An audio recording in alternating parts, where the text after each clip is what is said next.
ज्यादा मोटिवेशन मिलने वाला है इस वीडियो में, क्योंकि उसमें जरूर से जरूर नजर मारनी चाहिए। बहुत सी चीजें ऐसी होती हैं, हम किसी चीज में कितनी भी ज्यादा सफलता पा ले, लेकिन चीजें उसमें कुछ ना कुछ ऊपर नीचे होती रहती है। बहुत छोटी छोटी सी पॉइंट आउट करने वाली चीजें होती हैं जो कि हमारे माइंड में कभी नहीं आती और सामने वाले के माइंड में आ जाती है। कभी वीडियो तो आप लोगों ने बहुत सारी देखी होंगी, कॉस्मेटिक शॉप से रिलेटेड, पार्लर से रिलेटेड या बुटीक से रिलेटेड। जैसी भी वीडियोस आप लोगों ने देखी है, जैसी भी आपके सामने फीड में आ जाती है, यूट्यूब फीड में, यूट्यूब शॉर्ट में जो भी वीडियो आ जाती है, आप उसे बस क्लिक करते हैं और देख लेते हैं। ज्यादातर ये वीडियो वही लोग देखते हैं जिसे कॉस्मेटिक की शॉप ओपन करनी है, या फिर उसने ओपन कर ली है, या फिर उसकी कॉस्मेटिक शॉप की ग्रोथ नहीं हो रही है, रन नहीं कर पा रहा है वो अच्छे से, तो वैसे ही लोगों को ये वीडियो ज्यादा अच्छी लगती है। बाकी अगर जिसने भी अपनी शॉप को सेट कर लिया है, जमा लिया है ना, तो वो वीडियो बनाना पसंद करेगा, ना कि लोगों की वीडियो देखना। हाँ, फिर भी आपको मैं एक बात बताना चाहूंगी कि आपको अगर किसी की भी वीडियोस आपके फीड में आती है आपके बिजनेस से रिलेटेड, तो एक बार आपको कॉस्मेटिक शॉप की सच्चाई, कॉस्मेटिक शॉप का सफेद झूठ, काला सच, हर तरीके की बातें बताने वाली हूँ।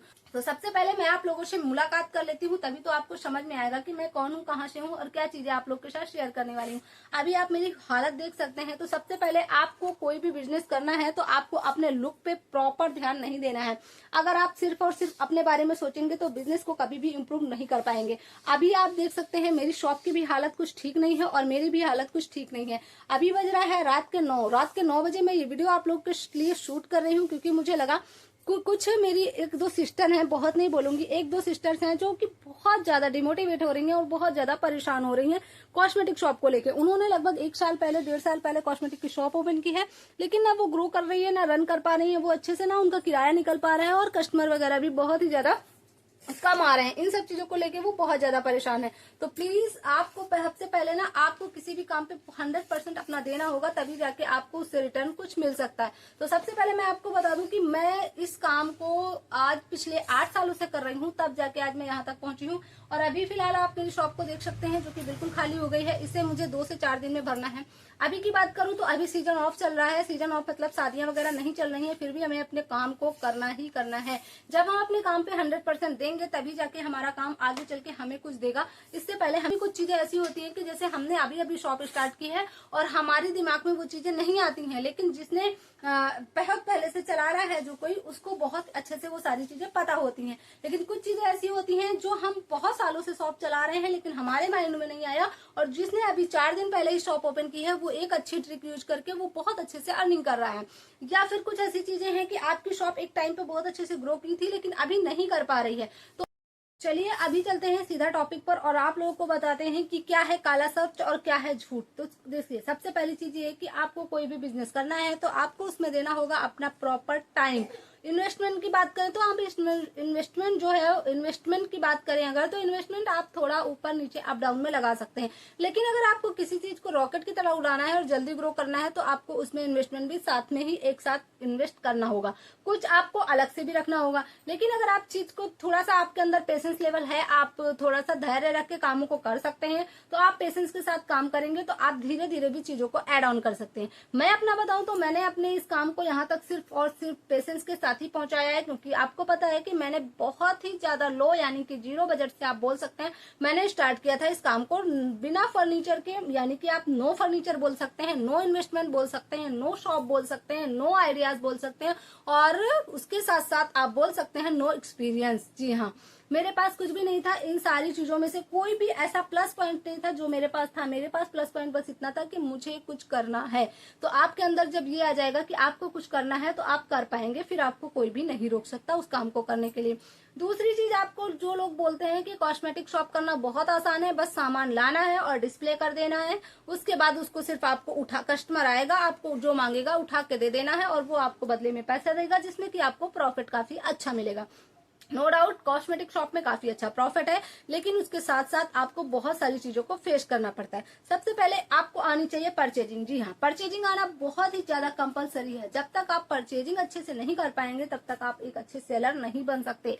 परचेजिंग करना इतना ज्यादा जरूरी इसलिए है क्योंकि कोई भी चीज सेल करने के लिए आपको उसको पहले परचेज करना आना चाहिए। जैसे कि आप मार्केट गए, आपके पास चाहे 10,000 रुपए हो या 10 लाख रुपए हो, ये डिपेंड नहीं करता। डिपेंड ये करता है कि आप चीजों को किस तरीके से सेलेक्ट करते हैं।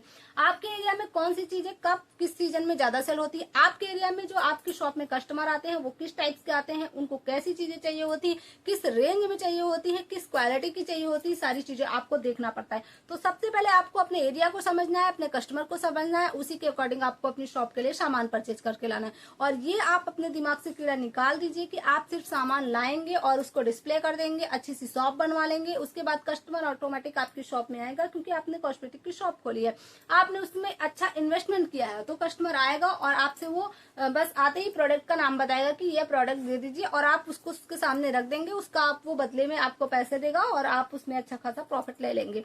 तो ये आपकी सबसे बड़ी गलती है, क्योंकि कॉस्मेटिक शॉप में 90%, मैं आपको बता दूं 90% नहीं बोल सकते, 80%, हाँ 20% चीजें ऐसी होती हैं कि जो कस्टमर आके सामने से बोलता है कि मुझे ये चीज चाहिए, समझ गए। 20% ही चीजें ऐसी होती हैं जिसमें कस्टमर सामने से बोलता है कि मुझे ये चीज चाहिए, और उसके बाद बाकी 80% की जो चीजें होती हैं वो आपके ऊपर डिपेंड करता है कि आप कस्टमर को किस तरीके से सेल कर पाएंगे।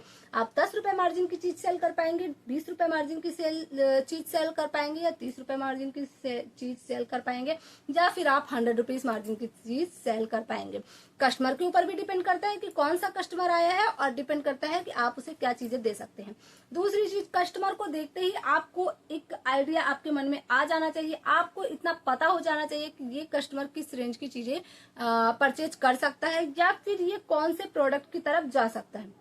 धीरे धीरे, स्टार्टिंग में तो आपको नहीं होगा, लेकिन धीरे धीरे आपको इन सब चीजों का एक्सपीरियंस हो जाएगा। और साथ में इन सब चीजों का एक्सपीरियंस करना बहुत ही ज्यादा जरूरी है भाई, अगर आपको करना है। कहते हैं जो दिखता है वही बिकता है। दूसरी चीज, जो दिखता है वो बिकता है, ये ठीक है कि जो दिखता है वो बिकता है, लेकिन साथ साथ में आपका काम भी बिकता है। दिखावा तो बिकता है, लेकिन काम भी बिकता है, नाम भी बिकता है, तरीका भी बिकता है, एडवाइस भी बिकती है, एडवर्टाइजमेंट भी बिकता है। तो सबसे पहली चीज ये है कि आपको आना चाहिए परचेज करना। देखिए, कोई कस्टमर आता है उसे क्या चीज चाहिए होती है, कोई कस्टमर आता है उसे क्या चीज चाहिए होती है। आपको मैं एक एग्जांपल दे देती हूँ। तो सबसे पहले आप ये वाली हेयर क्लिप देख लीजिए। डिपेंड करता है कि कस्टमर को क्या चीजें चाहिए होंगी। आपके पास एक ये वाली हेयर क्लिप है, तो आप ऐसा नहीं है कि आपको इस हेयर क्लिप में मार्जिन मिल रहा है। इस बारे में मैं आपको एक एग्जाम्पल बता रही हूँ, तो प्लीज इस बात को समझिएगा कि आपको इस हेयर क्लिप पे मार्जिन मिल रहा है और ठीक ठाक मार्जिन मिल रहा है। तो आप ऐसा नहीं है कि मार्केट, और देखने में भी ठीक लग रही है, कलरफुल लग रही है, तो इसका ये मतलब नहीं है कि आप मार्केट जाएंगे सामान परचेज करने तो इसी वाली सेम हेयर क्लिप की आप 20 पैकेट या 10 पैकेट या 50 पैकेट, जो भी आपका बजट अलाउ करता है, उतना ला के रख देंगे। तो आपके कस्टमर आएंगे और हेयर क्लिप मांगेंगे, आप बस फटाक से उन्हें ये पकड़ाएंगे बच्चों की हेयर क्लिप और वो लेके चले जाएंगे। तो जी नहीं, ऐसा नहीं होता है। बिजनेस में ऐसा बिल्कुल भी नहीं होता है। आपको इसमें भी वैरायटी बनानी पड़ेगी। पहली चीज तो स्टार्टिंग में तो आपको नहीं पता रहेगा कि आपके एरिया में कैसे कस्टमर है, लेकिन थोड़ी बहुत चीजें अगर आप नॉलेज करना चाहेंगे तो आप कर सकते हैं। अगर उसके बाद कोई कस्टमर आता है कि थोड़ा सा आप और फैंसी हेयर क्लिप्स वगैरह दिखाते हैं, जैसे कि मैं आपको ऐसी दिखा देती हूँ, ठीक है। ये वो क्लिप्स हैं और बहुत ही खूबसूरत है और बहुत ही ज्यादा ट्रेंडिंग में है। तो इसमें भी आपको पता है क्वालिटीज आती हैं। इसमें भी क्वालिटी आती है कि जो अगर नॉर्मल फुटपाथ वगैरह पे सेल होती है या फिर पटरी मार्केट में सेल होती है, उनकी क्वालिटी अलग होती है और इनकी क्वालिटी थोड़ी सी अलग होती है। तो अगर आपको लगता है कि इस वाली जो क्लिप है, अगर आपकी मान लीजिए चॉइस अच्छी है कि आपको अच्छी चीजें पसंद आती हैं, और आपने ये वाली सारी क्लिप ये वाली ले आई, क्योंकि इसकी क्वालिटी भी अच्छी है और डिजाइनिंग भी अच्छी है और इसकी क्वालिटी थोड़ी सी कम अच्छी है। एक एग्जांपल मैं आपको दे रही हूँ, ठीक है। तो आपको क्वालिटी वाली चीजें पसंद है तो आप सारी इसमें की ले आए, तो क्या आपके पास सारा कस्टमर रुकेगा? बिल्कुल नहीं रुकेगा। तो आपको देखिए, आपकी शॉप पे केवल एक घर की फैमिली नहीं आने वाली है, आपके एरिया के लोग आने वाले हैं। डिपेंड करता है आपने कहाँ पे शॉप ओपन की है, और साथ में आपको उन्हीं लोगों के हिसाब से ही सामान को रखना पड़ेगा।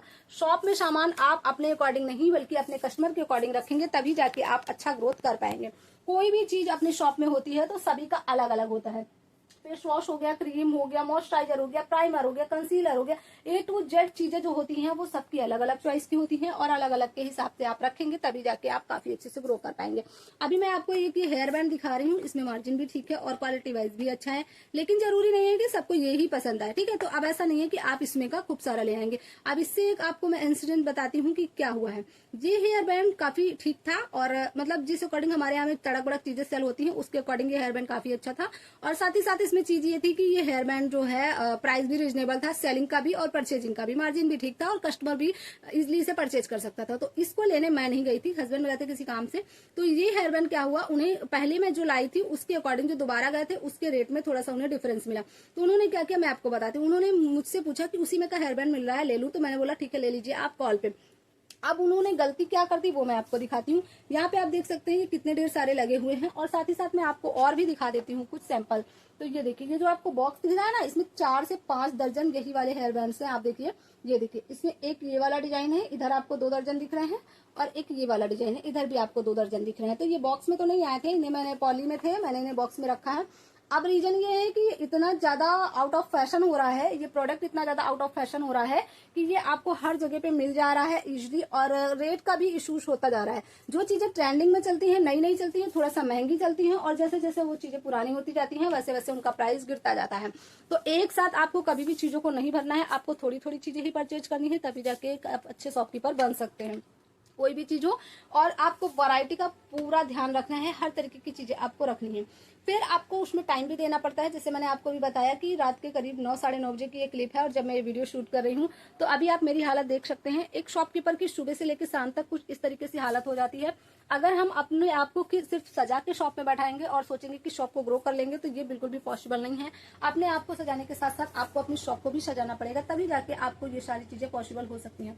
तो बस मैं आप लोगों से ज्यादा कुछ नहीं कहना चाहती, इतना ही कहना चाहती हूँ, अगर आप पेशेंस धैर्य से काम करेंगे तो कोई भी काम आपके लिए नामुमकिन नहीं है। आप इजिली हर एक काम कर सकते हैं। बस आपको चीजों को थोड़ा सा एनालाइज करना है कि कौन सी चीजें कब परचेज करनी है, कौन सी चीजें कैसे सेल होती हैं, किस रेट में सेल होती हैं, और कौन से एरिया में सेल होती हैं। डिपेंड करता है आपका एरिया, आपकी नॉलेज, आप अपने अकॉर्डिंग चीजों को अगर सेल करना चाहते हैं तो पहले आपको अपने एरिया के बारे में हर एक चीज पता होनी चाहिए कि आपके क्षेत्र में कैसे कस्टमर हैं, आपकी शॉप में कैसे कस्टमर रहेंगे। तो फिलहाल आज की इतनी नॉलेज को इतना ही रहने देते हैं। अगर आपको इन सब चीजों से रिलेटेड कोई भी जानकारी चाहिए, या फिर मेरी जो भी बहनें कमेंट की थी, अगर वो उनमें से कोई भी ये वीडियो देख रहा है तो प्लीज प्लीज प्लीज प्लीज मुझे बताइएगा आपको कैसा लगा। क्या आप ऐसी गलती करती हैं जो कुछ गलतियां मेरी शॉप में हुई हैं, या फिर जिन गलतियों के बारे में मैंने आप लोगों को थोड़ा सा बताया हुआ है, तो क्या आप लोग इनमें से कोई भी गलतियां करती हैं? अगर करती हैं तो कमेंट में बताइएगा। फिलहाल आज की वीडियो को रहने देते हैं, तक राधे राधे।